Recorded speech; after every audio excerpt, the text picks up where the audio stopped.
इयत्ता 7वी विषय नागरिकशास्त्र पाठ 2 संविधानाची उद्देशिका।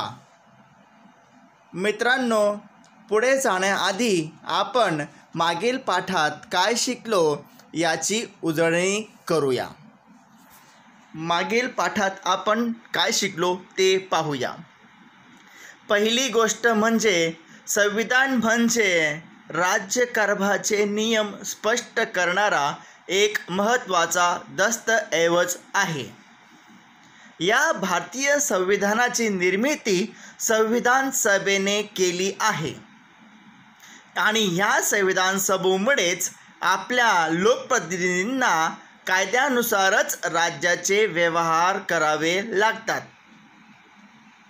हे आपण मागील पाठात समजून घेतले आहे। मुलांनो, संविधान म्हणजे काय हे पाहिल्यानंतर आता आपण उद्देशिकेचा अर्थ काय ते समजून घेणार आहोत। सर्व मुलांना उद्देशिका माहिती असावी असे सरकारचे धोरण असल्यामुळे सर्व शाळांमध्ये पाठ्यपुस्तकात पहिल्याच पानावर उद्देशिका दिलेली असते। त्यामुळे तुम्हाला उद्देशिका तर पाठ असणारच, पण त्याचा सखोल अर्थ आपण या पाठात पाहणार आहोत। संविधान हा आपल्या देशाचा मूलभूत सर्वश्रेष्ठ कायदा आहे। कोणताही कायदा करण्याचे त्याचे काही उद्दिष्टे हेतू असतात। ती उद्दिष्टे आणि हेतू काय आहेत, कायद्याची का आहे, या गोष्टी प्रथम सर्वांसमोर स्पष्ट कराव्या लागतात। त्यानंतर कायद्यातील इतर तरतुदी केल्या जातात। ती उद्दिष्टे, हेतू, कायद्यातील तरतुदी यांची थोडक्यात आणि सुसंगत रीतीने केलेली मांडणी म्हणजे प्रस्तावना होय। ही प्रस्तावना आपल्या संविधानाचा प्राण आहे असे आपण म्हणू शकतो। त्यातील प्रत्येक शब्दाला सखोल असा अर्थ आहे। संविधानाच्या प्रस्तावनेला संविधानाचे प्रास्ताविक, संविधानाचा सरनामा किंवा संविधानाची उद्देशिका असे म्हटले जाते। मुलांनो, चला आपण संविधानाच्या उद्देशिकेचे वाचन करूया।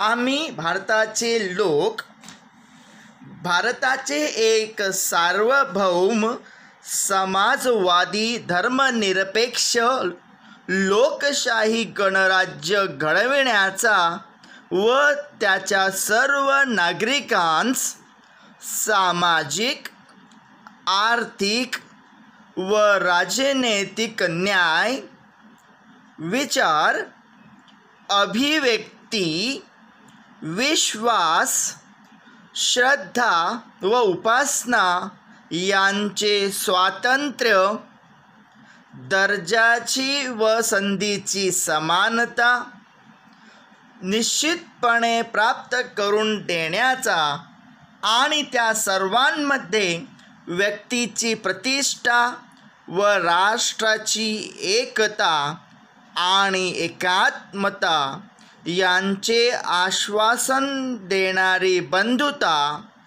प्रवर्धित करण्याचा संकल्पपूर्वक निर्धार करून आमच्या संविधान सभेत आज दिनांक 26 नोव्हेंबर 1949 रोजी याद्वारे हे संविधान अंगीकृत आणि अधिनियमित करून स्वतः प्रत अर्पण करीत आहोत। हे संविधान जणू भारतीय नागरिकांनी स्वतः तयार केलेली, स्वतःच अर्पण केलेले आहे। यातील प्रत्येक शब्द अर्थपूर्ण आहे। आम्ही सर्वजण एक आहोत। तसेच भारत हे राष्ट्र आहे व भारतीय लोकांना काय मिळवायचे आहे हे या उद्देशिकेत स्पष्ट केले आहे. तसेच भारतीय नागरिक भारताला एक सार्वभौम राष्ट्र म्हणून पाहत आहे, परंतु ते करत असताना श्रद्धा, उपासना, न्याय या गोष्टींना कुठेही तडा जाणार नाही याची पूर्ण खबरदारी घेतली गेलेली आहे. उद्देशिकेची सुरुवात आम्ही भारतीय लोक या शब्दांनी होते. भारतीय लोक भारताला सार्वभौम समाजवादी धर्मनिरपेक्ष लोकशाही गणराज्य बनवण्याचा निर्धार या ओळीतून व्यक्त करतात. या सर्व शब्दांचा अर्थ नक्की काय आहे तेच आपण आता पुढे अभ्यासणार आहोत. सार्वभौम राज्य म्हणजेच सर्वोच्च सत्ता. आपण नेहमी सार्वभौम हा शब्द ऐकतो. भारतावर बराच काळ मुघल, ब्रिटिश यासारख्या लोकांनी राज्य केले.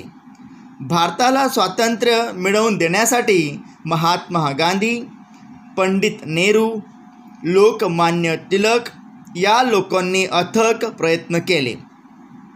15 ऑगस्ट 1947 रोजी आपला देश स्वतंत्र झाला. आपला देश स्वातंत्र्य झाल्यामुळे आपल्या देशात योग्य ती कायदे करण्यास आपण मुक्त झालो. देश इतर कोणत्याही सत्तेखाली नसणे, परकीय नियंत्रणाखाली नसणे म्हणजे सार्वभौमत्व होय. आपल्या संपूर्ण स्वातंत्र्य लढ्याचे उद्दिष्ट सार्वभौमत्व प्राप्त करणे हेच होते. सार्वभौमत्व म्हणजे राज्यकारभार करण्याचा सर्वश्रेष्ठ अधिकार होय. लोकशाहीत सर्वश्रेष्ठ सत्ता ही जनतेच्या हाती असते. जनता आपले प्रतिनिधी निवडून देते व त्यांना त्यांचे सार्वभौमत्व अधिकार वापरण्याची परवानगी देते. जनतेने निवडून दिलेल्या प्रतिनिधींनी तयार झालेल्या शासन संस्थेला देशातील कायदे करण्याचा अधिकार असतो. समाजवादी राज्य.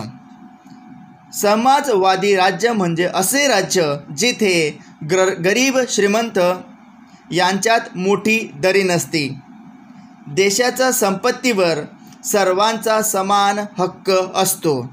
देशातील संपत्तीचे काही लोकांच्या हाती केंद्रीकरण होणार नाही याची काळजी समाजवादी राज्यात घेतली जाते. म्हणजे सर्व संपत्ती व सत्ता कोणा एका व्यक्तीकडे किंवा गटाकडे नसून ती समान वाटली जाते.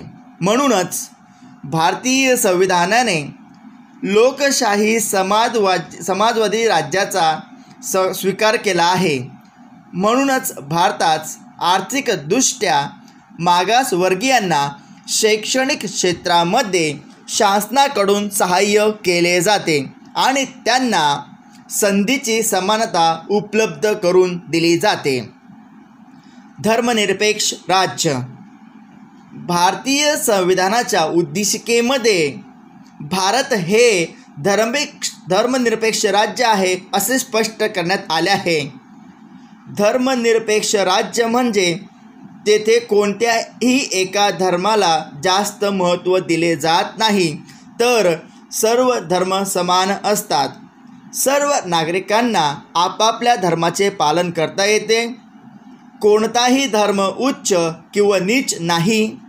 भारत हा सर्वात जास्त विविधता असणारा देश आहे. विविध धर्माचे लोक इथे गुण्यागोविंदाने नांदत आहेत. धर्मनिरपेक्ष लोकशाहीमध्ये जेवढे धर्म असतात त्यातील प्रत्येकाला आपल्या धर्माचे स्वातंत्र्य असते.